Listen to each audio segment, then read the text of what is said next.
जटायु संवाद तथा शबरी के बे। सीता हरण के पश्चात जब राम और लक्ष्मण अपनी कुटिया में लौटते हैं तो सीता माता उनको नहीं मिलती। दोनों भाई समझ जाते हैं कि यह अवश्य ही किसी असुर की चाल थी। दोनों भाई सीता को ढूंढते हुए दर दर भटकने लगते हैं। काफी देर तक वन में भटकने के बाद उनको गिद्ध जटायु घायल अवस्था में पड़े हुए मिलते हैं। जटायु श्री राम लक्ष्मण को सीता हरण का सारा वृतांत बताता है कि देवी सीता को रावण नाम का असुर हरण करके दक्षिण दिशा की तरफ ले गया है। जटायु कहता है कि हे राम, तुम्हारे पिता दशरथ मेरे मित्र थे, इसलिए तुम्हारी पत्नी सीता मेरी पुत्र वधु के समान थी, जिसकी रक्षा के लिए मैंने अपने जी जान से रावण से युद्ध किया। लेकिन आखिर में रावण ने अपनी तलवार से मेरा एक पंख काट दिया, जिससे मैं संतुलन खोकर नीचे गिरा और चाहकर भी पुत्री सीता को उस आताताई से छुड़ा नहीं पाया। इतना कहकर गिद्ध जटायु अपने प्राण त्याग देता है।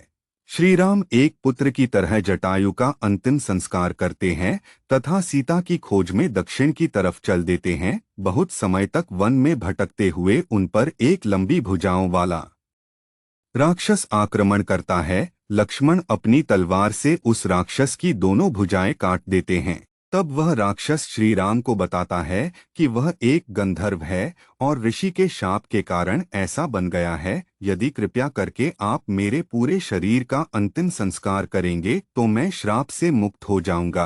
तब मैं आपकी पत्नी सीता तक पहुंचने में आपकी सहायता करूंगा। तब श्री राम लक्ष्मण से लकड़ियां एकत्रित करने के लिए कहते हैं और उस विशाल राक्षस का पूरे शरीर के साथ अंतिम संस्कार करते हैं।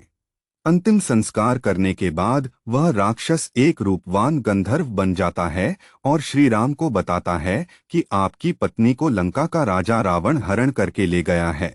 मैं अपने दिव्य ज्ञान से यह देख सकता हूँ कि आपकी मित्रता वानर राज सुग्रीव से होगी, जिसकी सहायता से आप अपने कार्य में सफल होंगे तथा रावण पर विजय प्राप्त करेंगे। सुग्रीव से मिलने के लिए आप पहले माता शबरी से मिलेंगे, जो कि परम तपस्विनी है और महर्षि मतंग मुनि की शिष्या है। वह आपकी भक्ति कर रही है, इसलिए आप अभी पंपा सरोवर के पास स्थित मतंग मुनि के आश्रम में जाइए, जहां पर आपको माता शबरी मिलेंगी। उसके बाद श्री राम और लक्ष्मण पंपा सरोवर की तरफ चल देते हैं, जहां पर उन्हें एक वृद्ध भीलनी मिलती है, जो कि रास्ते पर फूल बिछा रही होती है। वह वृद्ध भीलनी परम तपस्विनी माता शबरी थी, जो कि अपने भगवान श्री राम के आने के लिए कुटिया के रास्ते पर हर दिन फूल बिछाती थी, ताकि जब श्री राम आए तो उनके पैर में कोई कांटा ना लगे। जब श्री राम और लक्ष्मण की कुटिया में पहुंचते हैं तो उनका परिचय पाकर माता शबरी खुशी से रोने लगती हैं तथा श्री राम और लक्ष्मण का स्वागत करती है। वह उन्हें बताती हैं कि उनके गुरु श्री मतंग मुनि जी अब नहीं रहे, लेकिन उन्होंने ही मुझे बताया था कि भविष्य में श्री राम अपनी पत्नी सीता को खोजते हुए हमारे आश्रम में आएंगे और तुम उन्हें सुग्रीव तक जाने का मार्ग बता देना, जिनकी सहायता से वह रावण पर विजय प्राप्त करके अपनी पत्नी सीता को पा सकें। माता शबरी श्री राम और लक्ष्मण को भोजन के रूप में अपने द्वारा लाए गए बेर देती है।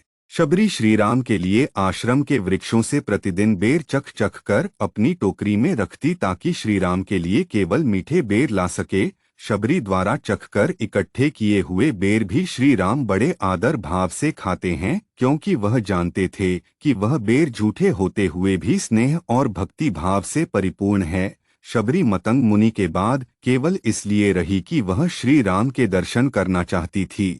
आठ श्री राम से मिलने के पश्चात शबरी उनको बताती है कि पंपा सरोवर के दक्षिण तट की तरफ ऋषि मुख पर्वत है, जिसके शिखर पर वानर राज सुग्रीव अपने 4 मंत्रियों के साथ वास करते हैं और वहीं पर आपको अपने परम भक्त हनुमान से भी भेंट होगी।